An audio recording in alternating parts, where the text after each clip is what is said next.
میراسی نے نئی گرم چادر لی اور کندھے پر ڈال کر گاؤں کی چوپال میں جا بیٹھا۔ وہاں بیٹھے نمبردار کی نظر جب اس شاندار چادر پر پڑی تو اس نے اپنے بیٹے کی بارات میں استعمال کے لیے مانگ لی۔ بارات جب گاؤں سے نکلی تو وہ چادر دولہے کے کندھے پر تھی۔ بارات کو دیکھ کر رستے میں ایک شخص نے پوچھا کہ بارات کیندی ہے، یعنی بارات کس کی ہے؟ میراسی جھٹ سے بولا کہ بارات تے نمبرداراں دی ہے پر چادر میری ہے۔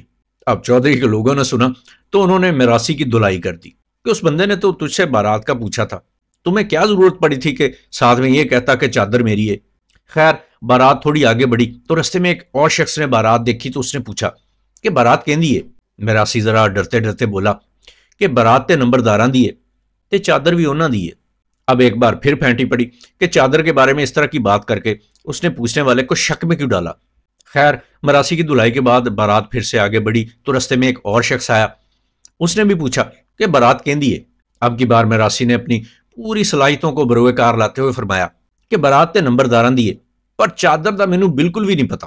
اب پھر سے میراسی کی پٹائی ہوئی اور کہا گیا کہ آئندہ اس معاملے میں منہ مت کھولنا۔ بارات پھر سے چل پڑی اور تھوڑی دور جا کر رستے میں ایک بزرگ نے پوچھا کہ یہ اتنی شاندار بارات کس کی ہے؟ میراسی سسکتے ہوئے بولا نہ تے مینوں برات دا پتا نہ ہی چادر دا۔